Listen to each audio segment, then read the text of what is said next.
Welcome to Objections with Stan Willis. What are you doing?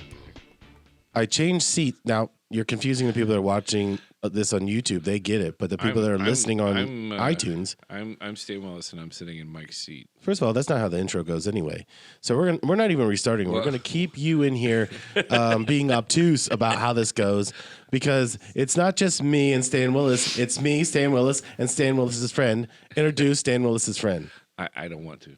Well, so wait a minute. Do we just not? So we just keep talking and let him sit and watch? A random voice. He's like the voice of God. My friend Jason McAtee is here today. Thanks for having me on, Stan. Yeah, you're welcome, Jason. It's great to have you here. It was unbelievable. You paid $5,000 to come on the show today. Yeah, I know. $4,999 for tax reasons. I can easily be bought. Anyone who wants to be on the show, just give me some money. No, that's fine. Now, Jason, just tell us a little bit about yourself and your background. Yeah, absolutely. Started my retail career over 25 years ago here in Columbus. Started with limited brands, actually on the loss prevention side. Moved on to Home Depot, initially as loss prevention, but then got into store management where I kind of fell in love with that role. And then just kind of kept working my way up through Home Depot, Target, Kohl's, and then lastly at PetSmart, where I served as SVP of operations for the east side of the country. So every store on the east side of the country, and enjoyed that role, and certainly have been a long involvement in retail and logistics and, understanding the ups and downs in COVID and everything that's happened over the years, from the financial crises to what we're seeing now today. I'm glad you brought that up. So every week we hear about supply chain disruption, and we've been hearing about it since COVID. Is it all 110% Donald Trump's fault, like they say, or on the other side, is it just Donald Trump's fault? Because that's all I keep hearing, is that he personally went to every trucking company and took the keys. Is that how that works? Yeah, I'm pretty sure that's not how that works. Obviously, as we... You're calling CNN a liar. I just want you to know. Yeah, I'm okay with that. Jake Tapper watches this show. He's got other issues to deal with right now. I think I'm the least of his problems. But nobody watches his, but he watches ours. Yeah, for sure. Certainly. Not the previous administration fault. Obviously, as COVID hit and free money reigned, and certainly exasperated by the last 1.9 trillion stimulus that really kind of sent it through the roof. Everything, like every business model, is baked by margins, right? You're not going to have excess waste. Like when you're flying an airline, you don't want empty seats. That's unproductive. You want every seat full so you can maximize margins. Well, our shipping companies and everything else were no different than that, certainly, and they operated on very thin margins. And all of a sudden, when you turn a faucet on and there wasn't that demand or that ability to handle that capacity there, and anytime capacity outstrips, it's a commodity, right? So it starts trading. You saw shipping containers go upwards of $40,000 a container. And I know in my experience, we were fighting for every container we could get just to get goods over in the country. So you certainly saw that exasperate the costs. And then truly the amplifier, and what I still think we're dealing with a little bit today, is the price of diesel. Is diesel, everything is based off of diesel. Everything gets trucked around the country. And if there is another giant step in inflation to be made, we've got to see a significant drop in diesel. Not too long ago, diesel was cheaper than regular gasoline because it's a byproduct of gasoline. It should be. And now it's not. And while the administration has done some things, including the strategic oil reserve and those types of things, to bring the consumer gas price down, they haven't really done that much for diesel. And hence you're still seeing some very significant price challenges and things like that. It's like $5.70 or something for diesel. That's just $4.65, yes. Yeah, it just got under $5 in the last couple of weeks, which is, but still historically exceptionally high. Right. Well, $4.65 is still almost double what it was 2 years ago. Well, and then you add on what the now trucking costs have racked onto that. That's why you're seeing in my opinion, the greatest impact on food costs on inflation, because food takes the greatest amount of transportation. It's constant runs back and forth. And until that's addressed, Is it also true? I was talking to a trucker. Now, this guy could have been on meth when I talked to him, but he said, as an O&O, he did You not mean care. you were on meth, or the trucker was on meth? Well, he had some. I'm not going to say what I did with it. I'm just going to say meth was there. Okay. Okay. Usually truckers aren't very sharing. That's pretty good that you established that Well, relationship. I had to give him the money you gave us up here on this podcast. But I thought the weird part about your check was it was a heart around the word Putin. But anyway, my question is, he said we don't care the cost of diesel because we're just passing it on to the person that we're delivering to. Correct. And so they're passing that on to the consumer. Is that correct? Correct. And, let's just take big oil, right? Everyone's so mad about the profits they made. The reality is big oil says, hey, for everything that we pass through, we're going to make and I'm just making this number up, an 8% profit margin. So they're built to make 8%. Well, when all those costs go up, they're just making 8% of a bigger number. Right. And that's quite frankly what you're seeing with inflation in total. From my perspective, I was in the pet business. If a bag of food was $50 and I was making 15%, I'm not going to lower it below my 15%. That's my operating margin. So when it goes to you'll go out of business. Exactly. So when it goes to $60, I'm still getting 15%, but now it's 15% of a bigger number. Right. And that's what you see every company doing, is maintaining what those margins are. Now, you can have this, eternal argument of, should they make 15% and should they ratchet it down?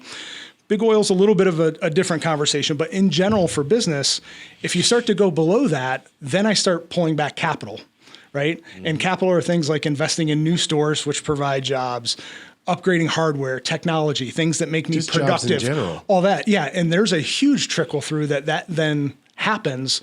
And the greatest expenditure, especially for retail, but almost any company, is payroll, right? If I ever want to make money, the quickest way I'm going to pull back is on payroll. And so you have to understand, hey, if you start telling these companies, you shouldn't live on 15, you got to live on 7, or you got to cut back or whatever, you're going to see these pullbacks in capital and payroll, and that's going to have a severe impact on the economy. And sometimes it's just highlighted of, here's the number that's made, versus understanding truly what are the macroeconomics to it. And if you really want to start asking these companies to pull back, you're already kind of seeing it in Silicon Valley, where they're trying to maintain their margins. So where are they going? Head count. But if you also look at if you read any business book, 15% is not the margin. If you start at 15%, you're going to get buried. If you don't have a 30% margin, you don't have a business, you have a hobby. Okay? So when you're set at a 15% margin, you can't take it up. You also can't take it down because you'll go out of business. But that's why you're seeing the greatest amount of layoffs in the technology sector, because they do operate at 15% margin, because what their stock price is rewarded for is growth, not necessarily profitability. Right. Every other mainstream, S&P 500, whether it be Budweiser or a PetSmart or a Walmart, is more about true earnings and some of those types of things, not necessarily the growth model. It's about stability. So you're right. If you ask Walmart of, hey, you can only make 15% on anything you sell, they'd be out of business tomorrow. They'd be cash negative right away. You're typically in retail market starting at least at that 30% platform to stay viable, and then trying to figure out through productivity and other ways to hopefully add on to that margin. I don't want to jump all over you, Stan. I just had one more thing about this. You're doing great. I think what frustrates me is when you see How you doing, Nathan? that troll, Robert Reich, will say things about price gouging and all that. Mike hides his opinions very well. Sorry, I wanted. He's so neutral. I'm trying to decipher the meaning of your questions.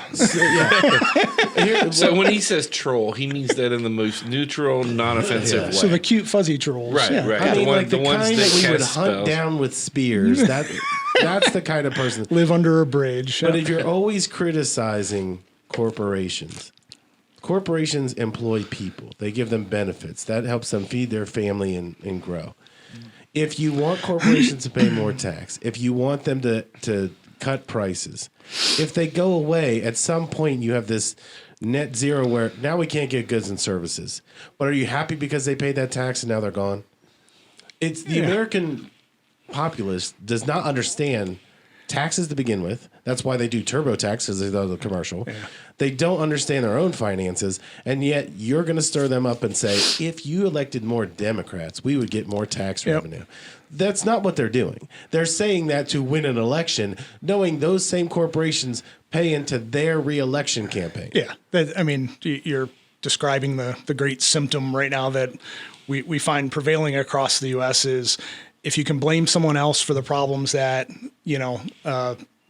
a certain class or somebody's having, then that gets you votes, right? And we're in identity politics versus policy politics.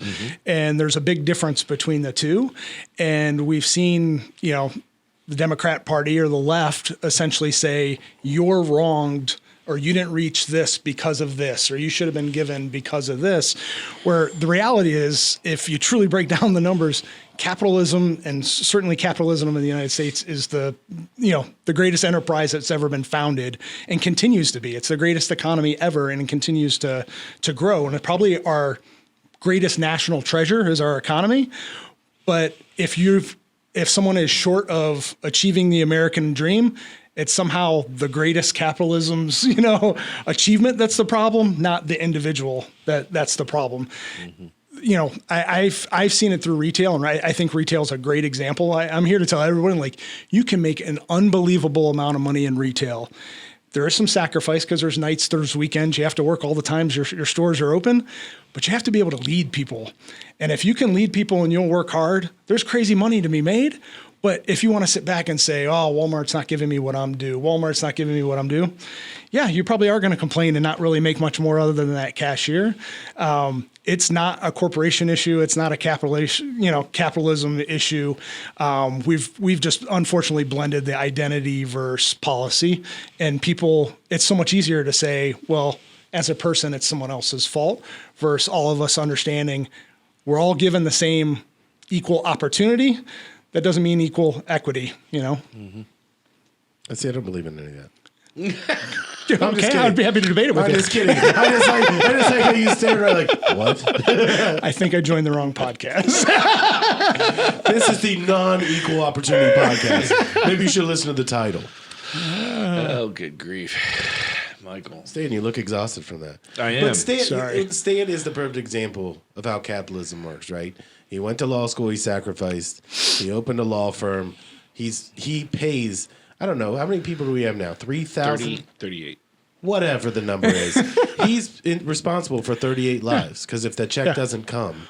Not by myself. I have, partners. I was trying to make you look cool. Yeah. I agree. I appreciate Two it. of your partners probably aren't even I already this look show. so freaking cool. I don't think you can improve on this. You walked into the rain looking like the Lord Jesus himself. You were soaking wet and you said, the rain doesn't affect me. No, I did say that, yes. Yeah. I just want to say it. That was pretty cool. It was sarcasm. Oh, that's not cool. So I want to ask this question about retail then. I think we all look at it and we all want cheap goods and services, Sure. and then people complain, right? Yeah. So how many times did you have to hear it's your fault for the price structure of the? Why is my food more expensive? My clothes. Yeah. How much money do you make? Did you ever hear that? Oh yeah. Okay. Yeah, it's an everyday battle, and I certainly empathize and feel for retail workers because I know they're hearing it in the aisle of how, I just paid this for this 2 weeks ago and now it's this. Take, for instance, the price of eggs and everything that happened with that. I can only imagine the poor guy that happened to be stocking the egg shelf one day of how many times he had to hear about it and all those things, and he couldn't be further removed from the reasons why in which, something like that would happen. The reality is that's going to trickle through. Ideally, you'll see wages catch up with that. And I think, as you look at inflation, I know everyone talks about the 9, 10, 11%, that it was, and certainly, seeing a little bit of ebbing. But, if there's any positive to the inflation, you've seen wages start to go up, and businesses that have sustained their margins and continued to drive. And you've actually seen some hiring pushes for some folks, while you see Silicon Valley, letting folks go because of their margin structure. Try to go to a Walmart and say you need a job and you're going to get hired in 2 seconds. Go to, a Kroger and say you need a job, you're going to get hired in 2 seconds. And they're paying order pickers and things like that $22, $25 an hour to keep up with the demand and provide convenience back. Those are jobs that probably just a few years ago were $12 and $13 an hour. And they still can't fill them all. And they still can't fill them all. We've become a convenience-based society. And there's some pain for that, right? Those aren't productive orders, right? If I got to go get the bag of dog food for you off the shelf, I've got to pull it, I've got to have it ready, then I got to run it out to your car and put it in your car. That's not as productive as just going through a self-checkout and out. And that's margin erosion because it's time, it's labor, all those types of things. So some of that gets factored in as well. You should talk to him about, I'm sure he knows about it, when we had the conversation about the Burger King, the McDonald's. About the automation stuff. Get his thoughts on that. The fully automated McDonald's. Well, yeah, that was. Oh my goodness, you're taxing my memory because that was like 5 months ago, 10 or 20 episodes at least ago. But McDonald's opened an all fully automated. It was in California, right? Is that in California? They had one in Makes Texas sense, and yeah. one in California. Okay. I think it was the Texas one was the first fully automated. Right there, not a person in there. And McDonald's, I mean, I don't know if you remember, but a couple of years ago, California passed a law where they raised the minimum wage to well, first it was 15, then it was 22. Yep. And of course, then all the fast food restaurants are like, well, we're just going to have to shut down. So in response to that, McDonald's started doing these kiosks for ordering and cutting the numbers. So now they're fully automated. Yeah. In the retail, is that a thing that's going to happen in the retail industry? Do you see that as a possibility? Well, yeah, I think you continue to see retailers do whatever they can to get productivity. So self-checkout obviously is a huge one, right? I can't even think of how few times I actually go through a cashier anymore. Like, I'm essentially paying myself, I guess, to go through the self-checkout. You're seeing in, Walmart's and even Meijer, these robots that are cleaning the aisles now and doing some of those types of things. Walmart's experimenting with some of the order picking out of their back rooms, all that type of stuff. Now, I guess to show an opposite side of that, what's interesting is the companies you're seeing really go heavy into that don't have experience to sell. Right. They're simply selling a easier transaction, right? You pick this, I give you this. It might as well be a vending machine. Same way. Flip side, you have companies like a Chick-fil-A. Ever go to Chick-fil-A and it not be packed? No, because right? it's always packed. It's always packed. Right. But I could also argue I generally get my food faster going through a Chick-fil-A than I would at McDonald's that has a quarter of the line, right? And they're doing the opposite. They're investing in people. And I think, Chick-fil-A already had a great standard of what they wanted their experience to be like. But I think they really found the amplifier during COVID. When COVID hit and they understood that, hey, we're going to get slammed and things are going to be a little crazy, they went to all their franchisees and said, hey, here's how much you spent in labor last year. And let's say it was 7% of sales. Whatever you spend above 7% in sales, Chick-fil-A Corporation will make up for from a labor. But labor is going to be really crazy. So we just want you to hire everyone you can. And if you spend more than your 7%, the company is going to reimburse you. Very few franchisees were ever able to get back to 7% because the business just kept picking up the more staff they hired. But see, that's a company that's really thinking ahead and going 100%. They're selling an experience. But the difference is with McDonald's, Burger King, all that, they are owned by larger venture groups. They don't. It's all about what is the stock return going to be? How can we get to people and invest? Because our behavior dictates what we're going to do all day long. So if 100%. Your kid likes to go to McDonald's, nobody likes to eat at McDonald's. We all think we do. You'd be better off to bite on an ox that had just gotten hit by a car. You would have a better experience. When's the last time you saw an ox? Funny that you say that. There was an ox crossing sign right out here. No, I had one the other day right after I saw a yak.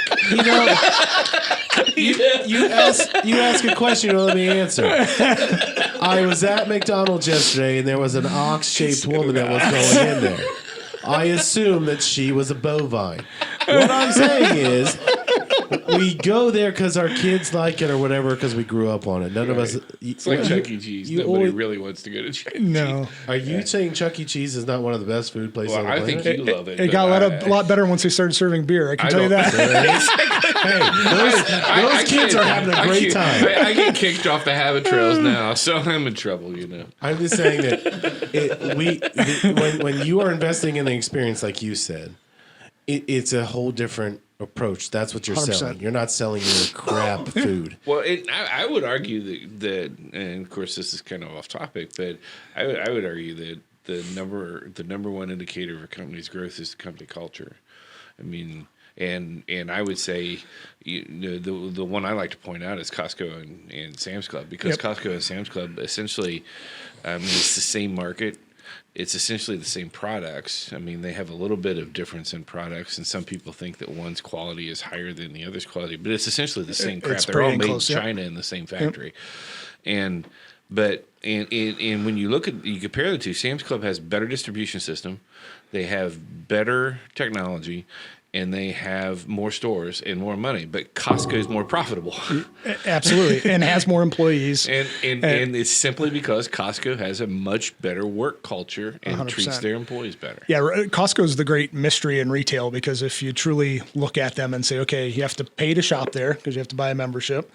You're going to walk on concrete. No, there's nothing nice about it. There's invest in zero fixtures, right?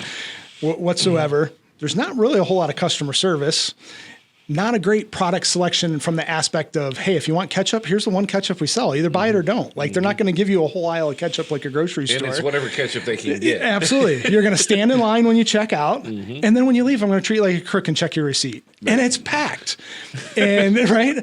And I agree with you. Company culture is one part of it. And what that company culture relates to, similar to Chick-fil-A, is consistency of experience. And I think if there was an amplifier during COVID, it's people want consistency.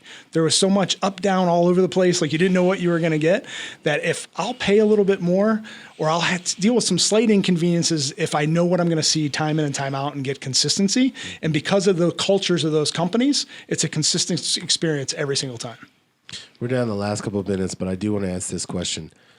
When you see what Amazon is doing with stores and malls now, I can't remember the name of it, but at Easton, I'm there every Monday with my daughter, and we're looking across the street, and there's an Amazon store, and she goes, "Isn't that cool? You can go in and try on anything you want, and then you tell them what you want, and they ship it to your house." And I said, "Why would I try it on?" And she goes, "No, you can't buy it there. Yeah. You have to do it online, but you can try it out. But it's only what's in that store." And that's supposed to be the future of retail, is that you'll walk in, see it, so you don't have to carry it around with you. Why in the hell would somebody want that? Yeah, I don't believe that. Take away from the experience? I don't believe that's the future of retail. That really bothers me, because I like instant gratification, and I feel like But isn't that why we buy stuff anyway? We buy garbage because we want to have it in our hand. Yeah. You're going to say I'm going to ship it to you in a day? Yeah. What'd you say? I was actually being smart. Yeah. That's cool. Yeah. If anything, listen, mall space is really cheap right now, right? It's you can actually get mall pretty cheap per square foot, even in relation to prices pre-COVID. As you go through, it's just an advertisement and a billboard for them. And Amazon has continually done a couple different things. They get buzz because that's worth it in the buzz. In a couple of years, that store will probably be closed, and they'll try some other pop-up concept or something like that. Amazon's actually a bad example all the way around, because almost all of Amazon's profit comes from the internet services. I would say it's the defense contract that Bezos got. That's web services. Web Yep. services. Web services and this data. is the write-off. You want to buy a sweatshirt? Great, I'm building rockets. But Amazon Web Services has the contract with the federal government. It's like a $600 million contract. $646 million. Yeah. So they don't need to make any money on the retail side. Well, and the second growing piece of their business, which is no different than Google and anybody, is their data. Right. The endless amounts of data that they're selling about you and what you browsed and what you looked at. No coincidence that when you say the word sell that. Yeah. No coincidence when you say the word Doritos. Next time you log onto your browser, there's a Doritos thing on there, right? Like it's all interconnected. Doritos. Well, hopefully you're using your dark browser. No, I show it to people when we're in meetings. I'm like, look at this. And like, is that an octopus? Don't worry about it. Stan, parting shot. You got about 90 seconds. Well, dovetail on what I just said and give us something brilliant. Dovetail an octopus, Stan. You're down I to really- 49 seconds. I really got nothing. I'm stunned here. This is amazing. That's actually why I handed it off. I'm like, finish it off after that. So, actually, Jason, it's been very informative today. Thanks a lot. Yeah, appreciate you guys being on. Going to Ton have of you fun. back here pretty soon, I think. So, All right. Probably within 3 minutes. All right. You've been listening to Objections with Stan Willis. We'll see you next week.